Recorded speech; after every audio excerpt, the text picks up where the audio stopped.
Hello students, today we'll be continuing chapter 2, standard 8, science microorganism, right? NCERT. Previous lecture में अपन ने पढ़ा था microorganism के टाइप क्या होते हैं, ABFP, right? Algae, bacteria, fungi, protozoa, ये 4 टाइप की माइक्रोऑर्गेनिज्म के टाइप पढ़े थे। फिर अपन ने ये पढ़ा था जो माइक्रोऑर्गेनिज्म कुछ ट्रेंडी होते हैं और कुछ हार्मफुल। ट्रेंडी माइक्रोऑर्गेनिज्म्स में अपन ने माइक्रो ऑर्गेनिज्म से कर्ड और जो बेकिंग इंडस्ट्री होती है उसमें माइक्रो ऑर्गेनिज्म कैसे यूजफुल होता है। अपन ने पढ़ा था बेसिकली जो कर्ड का फॉर्मेशन प्रमोट करता है वो कौन सा माइक्रो ऑर्गेनिज्म होता है, लैक्टोबैसिलस। लैक्टोबैसिलस जो माइक्रो ऑर्गेनिज्म होता है वो कर्ड का फॉर्मेशन प्रमोट करता है। सेकेंड अपन यूज पढ़ रहे हैं माइक्रो ऑर्गेनिज्म। दूसरी जगह यूज होता है commercial use of micro organism है। माइक्रो ऑर्गेनिज्म अल्कोहल बनाने में, वाइन बनाने में, एसिटिक एसिड बनाने में, ये सब बनाने में यूज होता है, राइट? माइक्रो ऑर्गेनिज्म बहुत लार्ज स्केल पे वाइन बनाने में, अल्कोहल बनाने में, एसिटिक एसिड बनाने में यूज होता है। ये wine, alcohol, acetic acid, wine, alcohol ये सब बनाने में क्या यूज होता है, यीस्ट यूज होता है।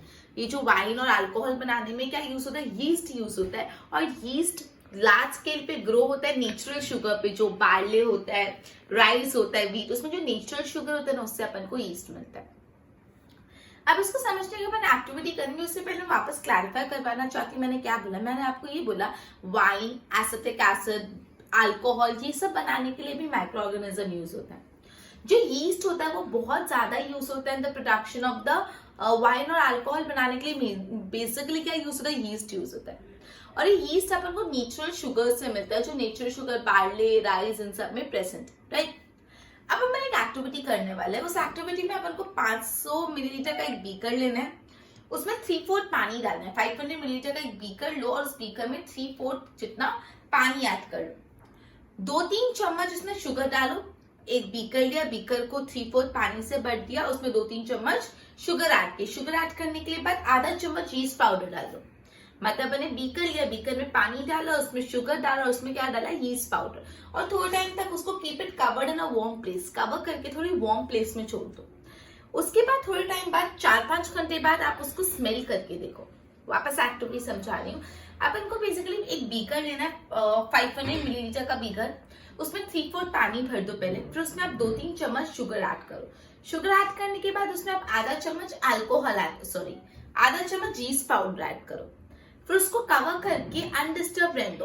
कवर करके अनडिस्टर्ब कोई वार्म प्लेस पे रहने दो। 3-4 घंटे बाद जब आपको वापस उसको स्मेल करोगे तो उसमें जो स्मेल आ रही है वो अल्कोहल की होगी। किसकी होगी, अल्कोहल। जो शुगर होता है ना वो अल्कोहल में कन्वर्ट हो गया यीस्ट डालने से। जो आपने पानी में शुगर डाला वो शुगर कन्वर्ट हो गया अल्कोहल में।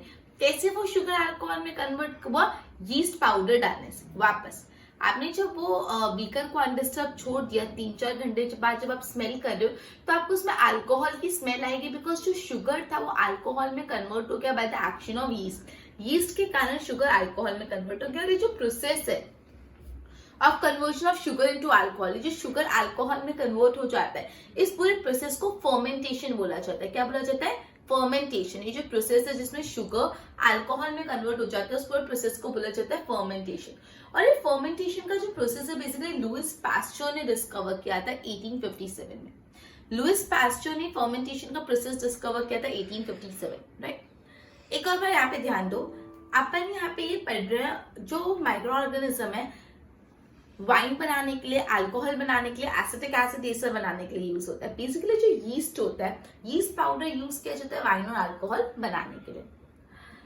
यीस्ट जो होता है अपन को नेचुरल शुगर से मिलते हैं, grown on barley, rice, right? अब एक एक्टिविटी में अपन को 500 मिलीलीटर का बीकर लेना है, उसमें 3/4 पानी डालो, 2-3 चम्मच शुगर डालो और आधा चम्मच उसमें यीस्ट पाउडर डाल दो। कवर करके एक वार्म प्लेस पे छोड़ दो। आप थोड़े टाइम बाद जब 4-5 घंटे बाद वो सोल्यूशन को स्मेल करोगे ना तो वो अल्कोहल जैसी स्मेल आएगी। एक्चुअली हुआ कि इस एक्टिविटी में जो शुगर था वो कन्वर्ट हो गया अल्कोहल में, जो शुगर था वो कन्वर्ट हो गया अल्कोहल में by the action of yeast. Sugar alcohol में कन्वर्ट हो गया यीस्ट के एक्शन के कारण। और ये जो प्रोसेस होता है conversion of sugar into alcohol, जो शुगर अल्कोहल में कन्वर्ट हो जाता है, इस पूरे प्रोसेस को क्या बोला जाता है, फर्मेंटेशन बोला जाता है। इसको बहुत ही अच्छे से माइंड में ध्यान रखना। Fermentation is a process of conversion of sugar into alcohol by the yeast, ठीक है? ये फर्मेंटेशन का जो प्रोसेस है बेसिकली लुइस पास्चर ने डिस्कवर किया था 1857 में। फर्मेंटेशन का प्रोसेस लुइस पास्चर ने 1857 में डिस्कवर किया था। अब अपन थर्ड यूज पढ़ रहे हैं माइक्रो ऑर्गेनिज्म का, मेडिकल यूज। अपन ने पहला पढ़ा ब्रेड्स और कर्ड बनाने के लिए बेकिंग इंडस्ट्री में यूज होता है, फिर अपन पढ़ा वाइन अल्कोहल बनाने के लिए यूज होता है। अब अपन पढ़ रहे हैं उसका मेडिसिनल यूज, कैसा यूज, मेडिसिन में कैसे माइक्रो ऑर्गेनिज्म यूज होता है। अब आपको पता है जब भी आप बीमार पड़ते हो आप डॉक्टर्स के पास जाते हैं, डॉक्टर आपको एंटीबायोटिक्स देते हैं, इंजेक्शन देते हैं, ये सब देते हैं, गोलियां लिख के देते हैं, एंटीबायोटिक्स देते हैं, इंजेक्शन देते हैं, ठीक है, जैसे पेनिसिलिन, ये सब injection. Some of these medicine are micro organism. ये जो मेडिसिन आपको डॉक्टर्स देते हैं जब आप बीमार पड़ जाते हैं, उसमें से कुछ कुछ मेडिसिन ऐसी होती है जो माइक्रो ऑर्गेनिज्म से बनती है। These medicines kills or stop the growth of disease causing microorganism। जैसे आप ये मेडिसिन लेते हो, मेडिसिन लेते से क्या होता है, जो भी डिजीज कॉजिंग माइक्रोऑर्गेनिज्म, जो खराब माइक्रोऑर्गेनिज्म होते हैं, जिस माइक्रोऑर्गेनिज्म से अपन बीमार पड़ जाते हैं, उसको या तो किल कर लेते हैं या तो उसकी ग्रोथ को स्टॉप कर लेते हैं। क्या करते हैं, जब भी अपन एंटीबायोटिक्स लेते हैं, जो मेडिसिन लेते हैं, ये मेडिसिन जो डॉक्टर हमको देते हैं, हम जब वो मेडिसिन अंदर लेते हैं तो मेडिसिन किल्स और stop the growth of the disease causing micro organism. बीमारी फैलाने वाले माइक्रो ऑर्गेनिजम्स की ग्रोथ को या तो रोकते हैं या वैसे माइक्रो ऑर्गेनिज्म को मार ही देते हैं। और ये जो मेडिसिन होती है उनको क्या बोला जाता है, एंटीबायोटिक्स। क्या बोला जाता है, एंटीबायोटिक। तो एंटीबायोटिक क्या करते हैं, जो भी डिजीज कॉजिंग माइक्रो ऑर्गेनिजम्स होते हैं उसकी ग्रोथ को स्टॉप करते हैं तो उसको किल कर देते हैं, राइट। अपन मेडिसिनल यूज पढ़ रहे हैं, आगे भी डिस्कस करेंगे। एक और बार यहाँ पे ध्यान दो, बोले जब भी आप बीमार पड़ते हैं आप डॉक्टर के यहाँ जाते हो, आपको कुछ मेडिसिन प्रिस्क्राइब करके देते हैं, इंजेक्शन देते हैं, राइट। अब ये जो मेडिसिन होती है, कुछ कुछ मेडिसिन किससे बनती है, माइक्रो ऑर्गेनिज्म से बनती है, राइट। ये जो मेडिसिन से किल्स और stop the growth of the disease causing micro organism, बीमारी फैलाने वाले माइक्रो ऑर्गेनिज्म को मार देते हैं। और ये मेडिसिन को जो डॉक्टर्स अपन को देते हैं वो क्या होते हैं, एंटीबायोटिक्स। इसको आगे फर्दर डिटेल में पढ़ेंगे, एक बार पहले बुक पे ध्यान दो। Commercial use of microorganism बढ़ रहे। Microorganism are used for the large scale production of alcohol, wine and acetic acid. Yeast is used for the commercial production of alcohol and wine. Alcohol और wine की commercial production के लिए क्या use होता है, yeast। For this purpose, yeast is grown on the natural sugar present in the grain like barley, wheat, rice. A activity. Take 500 milliliter beaker filled with 3/4 of water. Dissolve 2 to 3 teaspoon of sugar in it. Add half a spoon of yeast powder to the sugar. Sugar solution में आधा चम्मच yeast powder डालो। Keep it covered in a warm place पे रख दो 4-5 घंटों के लिए। उसके बाद उसको स्मेल करो। ये जो स्मेल होती है वो किसके, अल्कोहल की है। As sugar has been converted into alcohol by yeast. जो शुगर था वो अल्कोहल में कन्वर्ट हो गया by yeast. Now the process of conversion of sugar into alcohol, sugar को अल्कोहल में कन्वर्ट करने के प्रोसेस को क्या बोलते हैं, fermentation. और Louis Pasteur discovered the process of fermentation in the year 1857. फिर medicinal use of microorganism. When you fall ill, the doctor may give you some of the antibiotic tablet, capsules, injection. Some of these medicines are microorganism. कुछ medicines किससे बनती है, microorganism से। These medicines kill और stop the growth of disease causing microorganism. ये जो medicines होती है वो क्या करते हैं, kill करते हैं, just stop करते हैं growth of disease causing microorganism. और ये medicines को बोला जाता है antibiotics, ठीक है। जो medicines disease causing microorganism की growth stop या kill करते हैं उसको बोलते हैं antibiotic। आगे और पढ़ते एक बार पहले इसके नोट्स बनाओ।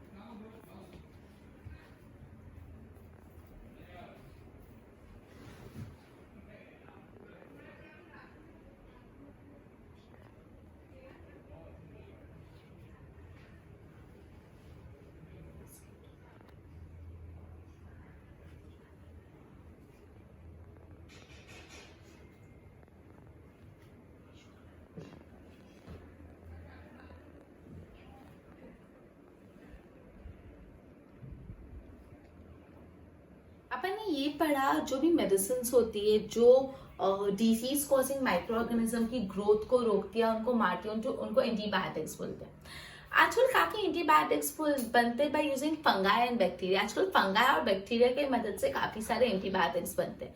तो जो एंटीबायोटिक्स फंगाई और बैक्टीरिया की मदद से बनते हैं उनके नाम है स्ट्रेप्टोमाइसिन, टेट्रासाइलिन एंड एरिथ्रोमाइसिन। ये तीन जो एंटीबायोटिक्स है वो फंगाई और बैक्टीरिया से बनते हैं। ये जो एंटीबायोटिक्स है स्ट्रेप्टोमाइसिन, टेट्रासाइलिन एंड एरिथ्रोसाइलिन, ये तीन ऐसे एंटीबायोटिक्स है जो बेसिकली फंगाई और बैक्टीरिया से बनते हैं, जो फंगाई और बैक्टीरिया से बनते हैं, राइट। अब इनमें ये जो एंटीबायोटिक्स होते थे also mix with the food of life stock to check the microbial infection.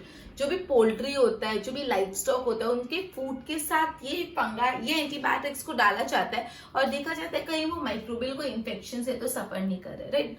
अपन ने ये पढ़ा कि जब भी डिजीज कॉजिंग माइक्रो ऑर्गेनिज्म अपनी बॉडी में एंटर करता है तो हम मेडिसिन देते हैं। ये medicine disease causing micro organism की ग्रोथ को स्टॉप करती है, तो उनको किल करती है।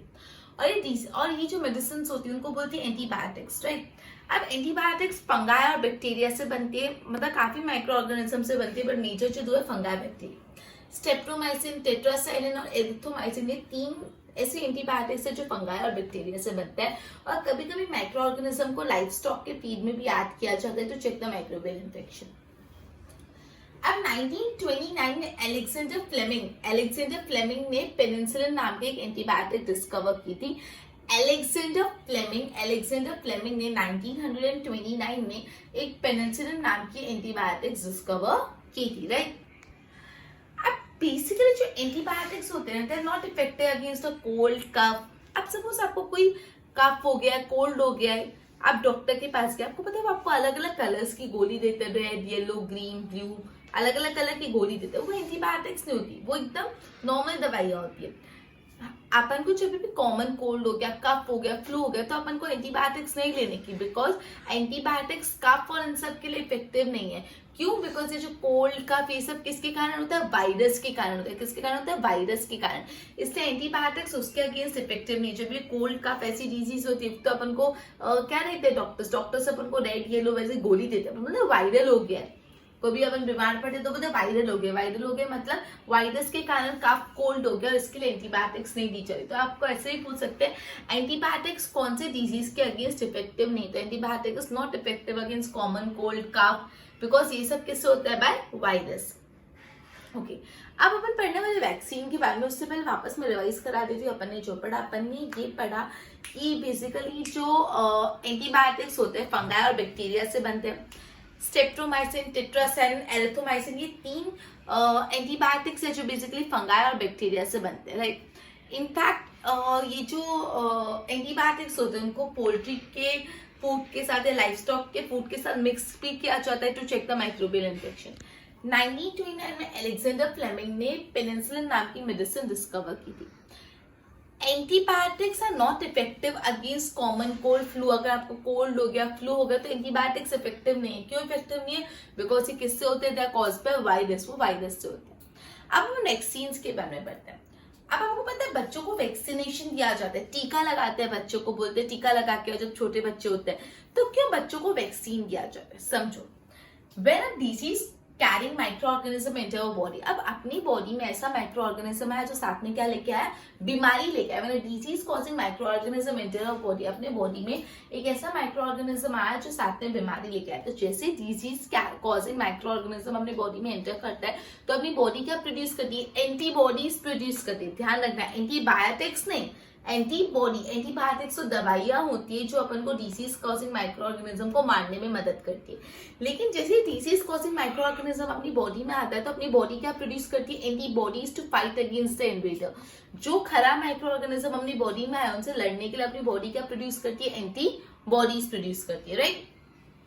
Body also remember how to fight the micro when it enter. अब देखो बेसिकली वैक्सीनेशन का कंसेप्ट क्या होता है। जब भी हमको वैक्सीन देती है तो बेसिकली वो वैक्सीनेशन में डेड और वीकन माइक्रो ऑर्गेनिज्म अपनी बॉडी में इंट्रोड्यूस किया जाता है। मतलब सपोज आपको पोलियो की वैक्सीन दी बच्चों को, तो जैसे पोलियो का टीका लगा, पोलियो की वैक्सीन दी, तो पोलियो की जो माइक्रो ऑर्गेनिजम्स होते हैं, जो पोलियो के डेड, वीकन, एकदम डेड और वीकन माइक्रो ऑर्गेनिज्म वो अपनी बॉडी में एंटर करते हैं। अब जैसे पोलियो की माइक्रो ऑर्गेनिज्म बॉडी में एंटर की तो अपनी बॉडी क्या बनाएगी? एंटीबॉडीज, और वो माइक्रो ऑर्गेनिज्म से लड़ेगी। उससे लड़ना बहुत आसान है बिकॉज ये जो माइक्रो ऑर्गेनिज्म अपनी बॉडी में भी एंटर करे वो कैसे? एकदम वीक, एकदम डेड माइक्रो ऑर्गेनिज्म से। समझ आ रहा है? अब एक बार अपनी बॉडी में एंटीबॉडीज प्रोड्यूस हो गया, अभी लाइफ टाइम अपनी बॉडी में रहेगी। नेक्स्ट टाइम जब सच में पोलियो के एकदम एक्टिव माइक्रो ऑर्गेनिज्म बॉडी में एंटर करेंगे तो ये जो एंटीबॉडीज पहले बनी थी वो उनसे लड़ेंगे वापस। ध्यान दे, बहुत इंपॉर्टेंट कंसेप्ट है बट वैक्सीनेशन का।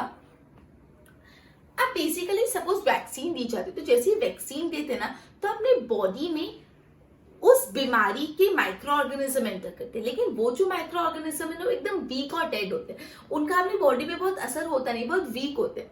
तो जैसे वीक माइक्रो ऑर्गेनिज्म अपनी बॉडी में एंटर करे तो अपनी बॉडी क्या प्रोड्यूस करेगी, एंटीबॉडीज।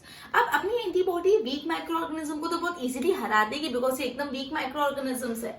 अब उन्होंने इस वीक माइक्रो ऑर्गेनिज्म को तो हरा दिया, लेकिन अपन ने पढ़ा है जब भी अपनी बॉडी एंटीबॉडीज बनाती है ना तो बन के एकदम खत्म नहीं हो जाती, वो अपनी बॉडी में एंटीबॉडीज लाइफ टाइम रहती है। तो नेक्स्ट टाइम जो वापस पोलियो हुआ या नेक्स्ट टाइम वापस वही बीमारी, तो जो पहले की एंटीबॉडीज वैक्सीनेशन जब कराई थी तब की एंटीबॉडीज से वो से इजीली लड़ पाएगी। समझ, एंटीबॉडी से वो बॉडी में बन गई तो वो इजीली रिस्टोर नहीं होती वापस।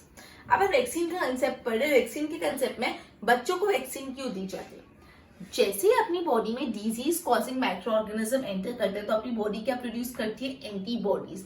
जैसे बीमारी फैलाने वाले माइक्रो ऑर्गेनिज्म अपनी बॉडी में एंटर करते हैं तो अपनी बॉडी क्या प्रोड्यूस करती है, एंटीबॉडीज।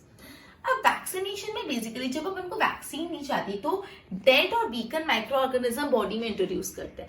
अब ये माइक्रो ऑर्गेनिज्म डेड और वीकन है तो अपनी जो बॉडी में एंटीबॉडीज प्रोड्यूस होगी, अब एंटीबॉडीज बहुत इजीली उन माइक्रो ऑर्गेनिज्म से लड़ लेगी बिकॉज वो डेड और वीकन है। अब अपन ने पढ़ा एक बार अगर अपनी बॉडी में अपनी बॉडी में एंटीबॉडीज प्रोड्यूस हुई तो वह लाइफ टाइम रहती है।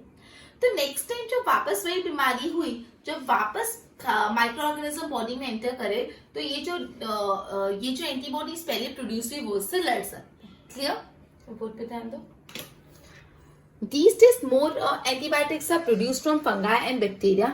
Streptomycin, tetracycline, erythromycin are commonly antibodies जो fungi और bacteria से बने। आपको पूछ सकते हैं name some antibodies biotics made from fungi and bacteria, तो streptomycin, tetracycline, erythromycin. Antibodies are even mixed with the food of livestock and poultry to check the microbial infection in animal. आगे in 1921 Alexander Fleming ने penicillin नाम की एक medicine discover की थी। Antibiotics are not effective against the common cold and flu, common cold हो गया, flu हो गया, उसलिए एंटीबायोटिक इफेक्टिव नहीं because they are caused by virus. ये किससे होते हैं, वायरस। अब vaccination, why children are given vaccination, बच्चों को वैक्सीनेशन क्यों देते हैं? When disease causing microbe enter our body, the body produces antibodies. जैसे डिजीज फैलाने वाले माइक्रो ऑर्गेनिज्म अपने बॉडी में एंटर करते तो अपनी बॉडी क्या प्रोड्यूस करती है, antibody, to fight the invader. Body also remember how to fight the microbe as it enter again. तो ये बोले एक बार एंटीबॉडीज प्रोड्यूस होगी तो हमेशा एंटीबॉडीज अपने बॉडी में रहती है। If dead and weakened microorganisms are introduced in a healthy body, जैसे एक हेल्दी बॉडी में एकदम डेड और वीकन माइक्रो ऑर्गेनिज्म इंट्रोड्यूस करते हैं तो body fight and kill invading micro organism, वो इन्वेडिंग माइक्रो ऑर्गेनिज्म को किल करके वो भी एंटीबायोटिक्स प्रोड्यूस होती है। आगे क्या होता है अपन डिस्कस करते हैं, पहले एक बार इसकी नोट्स बना लो।